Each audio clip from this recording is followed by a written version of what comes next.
माता की। आज पंजाब दी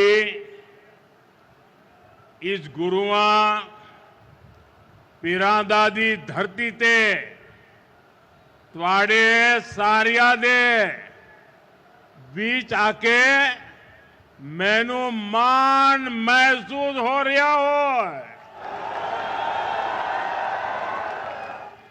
पंजाबियों किवे हो? चढ़दी कला च हो? साथियों, कुछ समय पहले मैं यहां श्री गुरु रविदास जी के जन्मोत्सव का हिस्सा बनने आया था और आज हमारा जालंधर विकास के उत्सव का साक्षी बन रहा है। आज सुबह मुझे जींद से देश की पहली हाइड्रोजन ट्रेन शुरू करने का अवसर मिला है। आज जींद से ही मुझे कुरुक्षेत्र में एक भव्य सिख म्यूजियम के शिलान्यास का सौभाग्य मिला है। ये म्यूजियम हमारी गुरु परंपरा को, गुरुओं के ज्ञान को भावी पीढ़ी तक पहुंचाने में बड़ी भूमिका निभाएगा। ये गुरुओं की शिक्षाओं, उनके बलिदान और सेवा की परंपरा को जीवंत रूप में प्रस्तुत करने वाला प्रेरणा केंद्र बनेगा। हरियाणा की भाजपा सरकार ने हमारी सिख विरासत को भावी पीढ़ी तक पहुंचाने के लिए ये पवित्र काम शुरू किया है। साथियों, विकास कार्यों को गति देते हुए अब यहां जालंधर से कई नई रेल सेवाएं शुरू की गई है। आज अमृतसर से काशी के बीच रेल सेवा भी शुरू हुई है। इससे गुरु रविदास जी के भक्तों के लिए पंजाब से काशी जाना और अधिक आसान हो जाएगा। आज दौलतपुर चौक और करतौली के बीच नई लाइन भी शुरू हुई है। करतौली से अंबाला के बीच नई रेल सेवा को भी हरी झंडी दिखाई गई है। साथियों, आज ही लुधियाना बाईपास का शिलान्यास, दिल्ली अमृतसर कटरा एक्सप्रेसवे के एक और सेक्शन का लोकार्पण हुआ है। मैं ऐसे हर प्रोजेक्ट के लिए देशवासियों को और खास तौर पर पंजाब के मेरे भाई बहनों को बहुत बहुत बधाई देता हूं। आज भारत सरकार कनेक्टिविटी के, इंफ्रास्ट्रक्चर के अनेक ऐसे प्रोजेक्ट पर पंजाब में काम कर रही है। पंजाब में भाजपा सरकार नहीं है, लेकिन हमारा पंजाब विकसित हो, इसके लिए केंद्र की भाजपा एनडीए सरकार कोई कसर बाकी नहीं छोड़ रही है। साथियों, आज मैं विशेष रूप से जालंधर के लोगों की भी सराहना करूंगा, जिन्होंने स्वच्छता से स्वागत पहल के माध्यम से इस कार्यक्रम को और सार्थक बना दिया है। श्री गुरु रविदास जी ने समरसता और सामूहिक प्रयासों का जो संदेश दिया था, उसे आप सभी ने अपने व्यवहार में जीवंत किया है। ये अभियान कर्तव्य भावना का भी उत्तम उदाहरण बन रहा है। साथियों, आज के दिन मैं इस मंच से पंजाब के महान सपूत सरदार तेजासी समुंदरी जी को भी अपनी श्रद्धांजलि देता हूं। आज उनका 100वां शहादत दिवस है। उन्होंने अंग्रेजी शासन काल में सिख हितों की रक्षा के लिए अनेक आंदोलन किए। सरदार तेजा सिंह जी ने अपना पूरा जीवन मातृभूमि की सेवा में समर्पित कर दिया। आज से शुरू हो रहे उनके शहादत वर्ष से जुड़े कार्यक्रमों से हम सभी को प्रेरणा मिलेगी। साथियों, केंद्र की भाजपा सरकार की भी प्राथमिकता है भारत के हर नागरिक की सेवा, भारत के हर नागरिक का जीवन आसान बनाना और उसे आगे बढ़ने के लिए नए नए अवसर उपलब्ध कराना। और इसलिए हम नागरिक देवो भव इस मंत्र पर चल रहे हैं। गरीब हो, मिडिल क्लास हो, ऐसे हर परिवार को बेस्ट से बेस्ट सुविधा मिले, ये हमारा प्रयास है।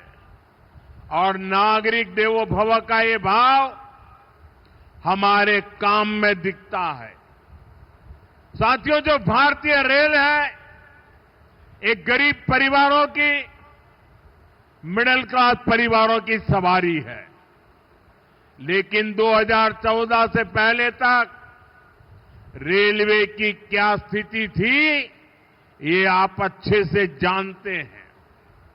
कांग्रेस सरकार नई ट्रेनों की झूठी घोषणा करके आराम से बैठ जाती थी। हमारे जो रेलवे स्टेशन है, इनको तो कांग्रेस ने अपने हाल पर छोड़ दिया था। यहां तक कि अंग्रेजों के जमाने में जो स्टेशन बने थे, उनकी सूध लेने वाला भी कोई नहीं था। साथियों, भारतीय रेल का नेटवर्क इतना विशाल है कि रोज उसमें जितने यात्री सफर करते हैं, उतनी तो कई देशों की आबादी भी नहीं है। रेलवे के विकास के जो काम आज हो रहे हैं, ये 30-40 वर्ष पहले हो जाने चाहिए थे। लेकिन पहले की सरकारों की प्राथमिकता में ये काम था ही नहीं। गरीब और मिडिल क्लास को भी सुविधा चाहिए, इनको भी साफ सफाई चाहिए, इनके समय की भी एक वैल्यू है। ये पहले की सरकारें चर्चा तक नहीं करती थी। साथियों, ऐसी सोच से विकसित भारत नहीं बन सकता था। इसलिए बीते वर्षों में भाजपा सरकार ने स्थितियों को बदलना शुरू किया। आज पूरे देश में रेलवे स्टेशनों का कायाकल्प किया जा रहा है। अमृत भारत स्टेशन स्कीम के तहत 1300 से ज्यादा रेलवे स्टेशन को आधुनिक बनाया जा रहा है और इनमें से कई स्टेशन पर काम पूरा हो चुका है। आज ऐसे ही 75 स्टेशन का लोकार्पण किया गया है। साथियों, जब आप यहां जालंधर कैंट स्टेशन में जाएंगे तब आपको एहसास होगा कि वाकई हमारा देश विकसित राष्ट्र बनने की ओर बढ़ रहा है। ये केवल स्टेशन नहीं है, ये एक प्रकार से सिटी सेंटर है। जालंधर कैंट स्टेशन आधुनिक भी हुआ है और इसकी कैपेसिटी भी बहुत बढ़ गई है। ऐसे ही आनंदपुर साहिब, मुक्तसर और साहिबजादा अजीत सिंह नगर स्टेशन का भी कायाकल्प हो गया है। साथियों, हमारे नए रेलवे स्टेशन व्यापार कारोबार का भी माध्यम बन रहे हैं। यहां जो लोकल कारीगर है, विश्वकर्मा साथी है, महिलाओं के सेल्फ हेल्प ग्रुप्स हैं, उनके उत्पाद स्टेशन पर बिक सके, ऐसी व्यवस्था बनाई गई है। और ये अमृत भारत स्टेशन हमारी विरासत, हमारी धरोहर के दर्शन भी कराते हैं। अब जैसे जालंधर है, यहां की पहचान स्पोर्ट्स से है, खेलकूद से है, तो जालंधर कैंट स्टेशन में पंजाब की खेल परंपरा और लोक संस्कृति के दर्शन होते हैं। आप आनंदपुर साहिब स्टेशन जाएंगे तो वहां तख्त श्री केसगढ़ साहब की झलक दिखाई देती है। कालका स्टेशन पर श्री काली मंदिर के दर्शन होंगे। यानी हमारे स्टेशन अब हमारी संस्कृति, सभ्यता के प्रतीक भी हो गए हैं। साथियों, हम अपने पूर्वजों से प्रेरणा लेते हुए, उनका मान बढ़ाते हुए ही एक सशक्त राष्ट्र बन सकते हैं। इसी पवित्र भाव से ही आदमपुर एयरपोर्ट का नाम श्री गुरु रविदास जी महाराज जी एयरपोर्ट किया गया है और चंडीगढ़ इंटरनेशनल एयरपोर्ट पर अब शहीद भगत सिंह इंटरनेशनल एयरपोर्ट के नाम से जाना जाता है। और ये काम भाजपा सरकार ने किया है और हमें इस पर गर्व है। साथियों, ये धरती शेरे पंजाब महाराजा रणजीत सिंह की धरती है। महाराजा रणजीत सिंह के शासन में खुशहाली भी थी, सुरक्षा की गारंटी भी थी और समाज में सद्भाव भी था। लेकिन पंजाब में आज क्या हो रहा है, ये किसी से छिपा नहीं है। यहां विज्ञापनों के दम पर विश्वासघात की तस्वीर छिपाई जा रही है। आज पंजाब में कानून व्यवस्था बेहाल है। कब कहां गैंगवॉर हो जाए, किस दिशा से गोलियां चलने लगे, कोई कह नहीं सकता। यहां व्यापार कारोबार करना मुश्किल हो गया है। सरेआम लोगों से फिरौती मांगी जा रही है। पुलिस थाने तक सुरक्षित नहीं है। आए दिन थानों पर अटैक होते हैं और सबसे दुखद तो ये है कि पंजाब का भविष्य भी बर्बाद किया जा रहा है। नशे के सौदागर खुलेआम घूम रहे हैं। पंजाब के युवाओं को नशे के दलदल में धकेला जा रहा है।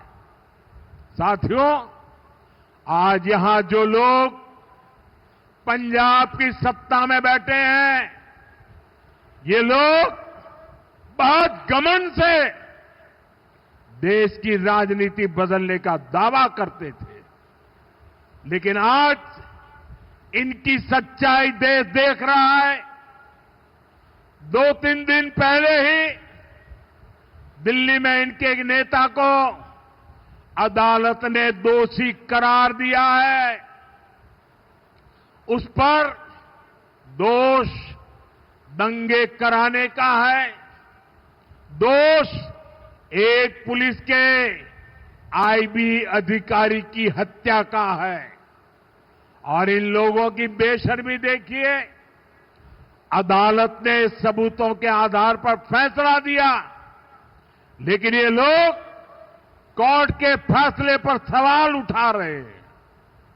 ये लोग अदालत के फैसले भी मत मजहब उसमें भी ढूंढ रहे हैं, क्योंकि इनके वोट बैंक का सवाल है। साथियों, कुछ दिन पहले ही गुजरात में इनके एक एमएलए को कोर्ट ने 7 साल की सजा सुनाई है। ये सजा सरकारी अधिकारियों पर हमले और वसूली के मामले में सुनाई गई है। वसूली, उगाही, अवैध कब्जे, ये सब इनकी राजनीति का ट्रेडमार्क बन चुके हैं। ऐसे ही अनेक मामलों में कई सारे लोग तो अभी जमानत पर बाहर चल रहे हैं। यहां पंजाब में ही देखिए, जिसको स्वास्थ्य मंत्री बनाया उसको घूसखोरी के चलते बर्खास्त करना पड़ा। एक मंत्री पर मनी लॉन्ड्रिंग जैसे गंभीर आरोप है। इनके एमएलए घूस लेते हुए रंगे हाथ पकड़े जा रहे हैं। ऐसे गिनते जाएंगे तो इनकी सरकार और इनकी पार्टी में कम ही लोग मिलेंगे जिन पर कोई दाग न हो। साथियों, जनता की सेवा का काम साफ नियत से होता है, ईमानदारी की भावना से होता है, लेकिन आज जो पार्टी पंजाब में सरकार में है, उसकी ना नियत साफ है और ना ही वो ईमानदार है। उसकी पहचान ही कट्टर बेईमान पार्टी की है। साथियों, केंद्र सरकार अपनी तरफ से हर संभव प्रयास कर रही है कि पंजाब की जनता को केंद्र की हर स्कीम का लाभ मिले, लेकिन कट्टर बेईमान पार्टी की सरकार में यहां लूट का खुला खेल चल रहा है। बीते 12 वर्षों में केंद्र से पंजाब को लाखों करोड़ रुपए भेजे गए।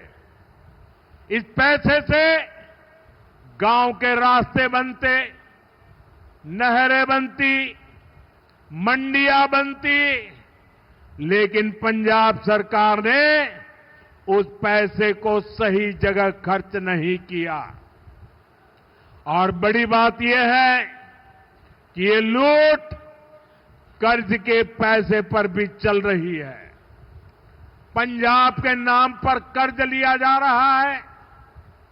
पंजाब का बजट कर्ज का ब्याज चुकाने में लग रहा है और यहां राज्य सरकार चला रहे लोग उस पैसे पर मौज कर रहे हैं। साथियों, आज हालत यह है कि पंजाब में विकास का हर काम ठप है। सिर्फ भारत सरकार की योजनाओं पर अपने नाम का स्टिकर लगाकर बेचा जा रहा है।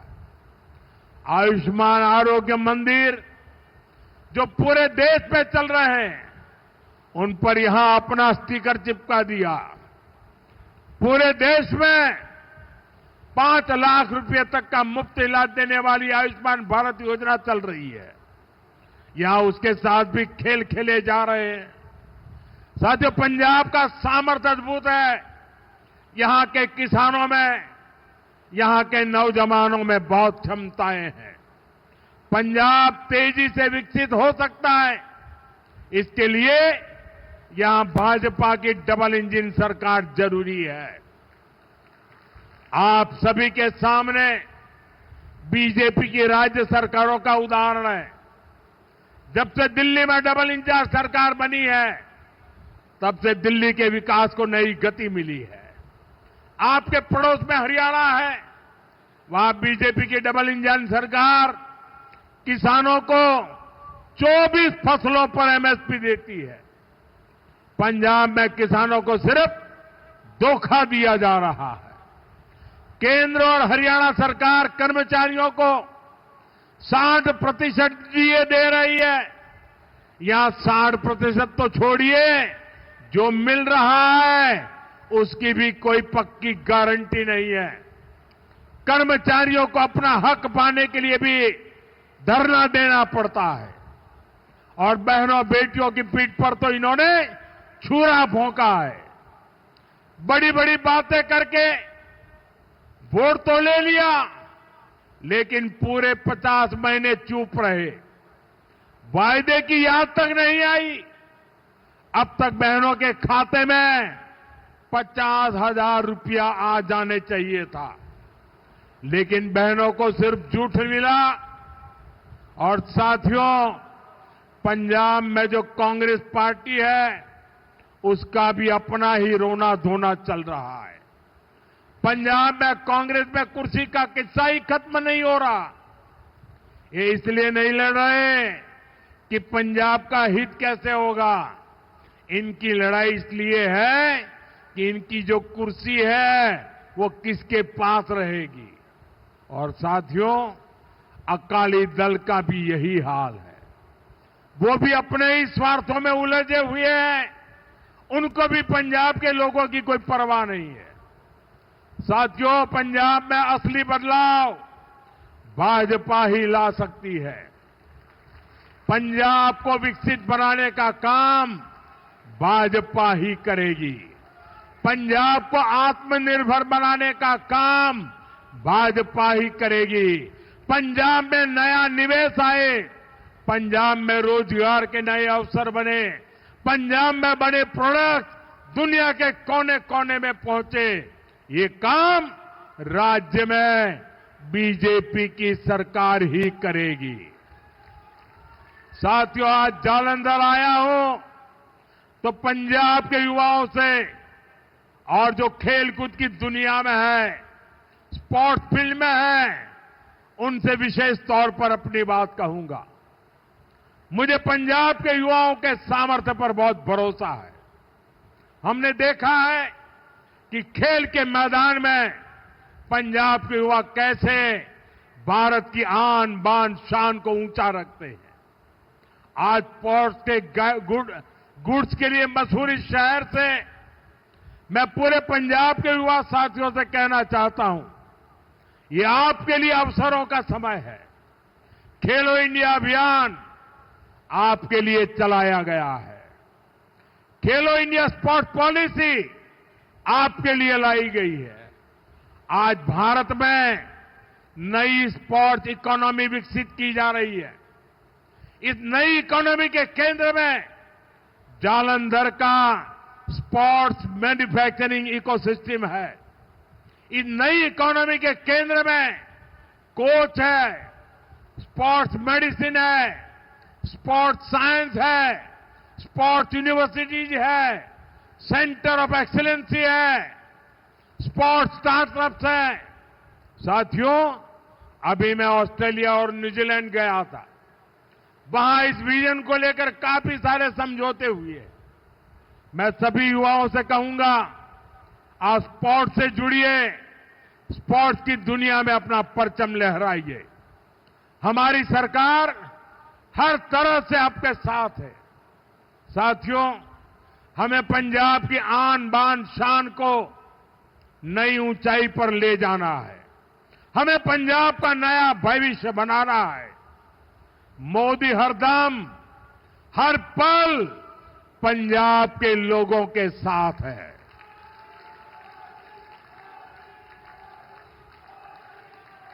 साथियों, फिर एक बार सभी मेरे पंजाब के भाई बहनों को इन विकास कार्यों की बहुत बहुत शुभकामनाएं। मेरे साथ पूरी ताकत से बोलिए, भारत माता की, भारत माता की, भारत माता की, भारत माता की। वंदे वंदे वंदे वंदे वंदे वंदे। बहुत बहुत धन्यवाद।